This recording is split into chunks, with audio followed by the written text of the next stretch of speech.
ब्रह्मांड में एक स्पंदन हुआ। अंधकार के बीच एक बिंदु चमकने लगा। वही बिंदु धीरे धीरे रूप लेने लगा और प्रकट हुए कालों के काल, महाकाल। महाकाल जब सृष्टि में प्रकट हुए तब ब्रह्मांड असंतुलन में झूल रहा था। पृथ्वी नई थी, अस्थिर थी। पहाड़ समुद्र में डूबते उतरते, धरती की सतह बार बार बदलती। दिन रात का क्रम भी अभी निश्चित नहीं हुआ था। दिव्य दृष्टि से महाकाल ने देखा, इस धरती को एक केंद्र चाहिए, एक ध्रुव, जहां ऊर्जा एकत्र होकर सृष्टि को स्थिरता दे।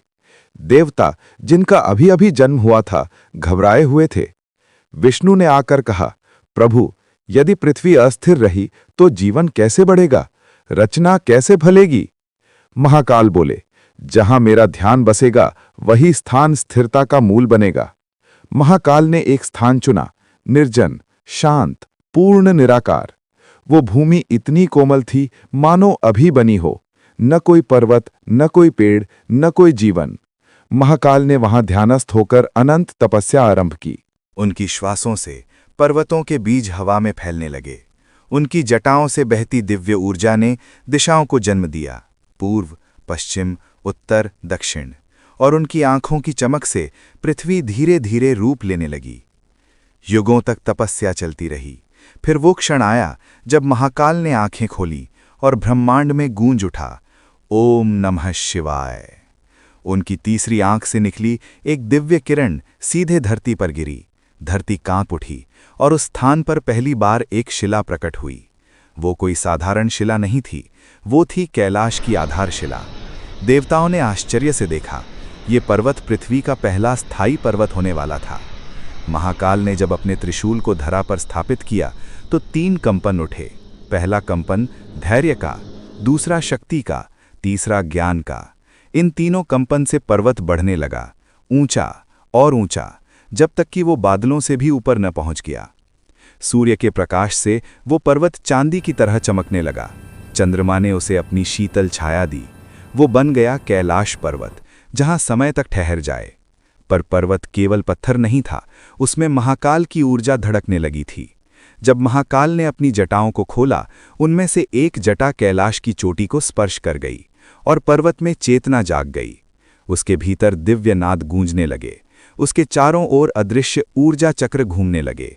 वो बन गया ब्रह्मांड की नाभि, जहां से धर्म और शक्ति प्रवाहित होती है। देवगुरु बृहस्पति ने कहा, अब पृथ्वी स्थिर है, ये स्थान दिव्य है, ये केंद्र है। विष्णु, ब्रह्मा और सारे देवता कैलाश पर उतरे। पहली बार सभी ने एक साथ नमन किया, जय महाकाल। गंधर्वों ने गायन किया, अप्सराएं नृत्य करने लगीं। देवताओं ने आकाश मार्ग से पुष्प वर्षा की। कैलाश अब सिर्फ पर्वत नहीं, देवताओं की पूजा का स्थान बन गया। महाकाल ने जब उस पर्वत को देखा तो मुस्कुराए, यही मेरा निवास होगा, इसका नाम होगा कैलाश। उन्होंने अपनी जटाओं को समेटा, त्रिशूल को सामने रखा और कैलाश की चोटी पर योगासन में बैठ गए। युग बीत गए। देवता, ऋषि, सिद्ध सब कैलाश की परिक्रमा करने लगे। यहां आने वाला हर जीव अपने आत्मा को शांत पाता था। एक समय असुरों ने कैलाश की शक्ति पर अधिकार करना चाहा। उन्होंने पर्वत को हिलाने की चेष्टा की, पर वह पर्वत हिलता नहीं था। असुरों ने संयुक्त रूप से धक्का दिया, तभी हवा में गड़गड़ाहट हुई। महाकाल खड़े हो गए। उनकी एक गर्जना से असुरों का सामर्थ्य ढह गया। उन्होंने कहा, कैलाश शक्ति का केंद्र है। जो सच्चा हो वो यहां से शक्तिमान होगा, जो छल करे वो नष्ट होगा। असुर भाग गए और कैलाश फिर शांत हो गया। मनुष्य के उदय के बाद ऋषि मुनि कैलाश आए। यहां उन्हें ध्यान में सिद्धि मिली, दिव्य ज्ञान मिला। किसी को मंत्र सिद्ध हुए, किसी को योग के रहस्य। कैलाश का वातावरण इतना दिव्य था कि मनुष्य यहां आते ही शांति महसूस करता। यही कारण है कि आज भी लोग मानते हैं कि कैलाश की यात्रा सिर्फ कदमों से नहीं, भक्ति और पुण्य से पूरी होती है।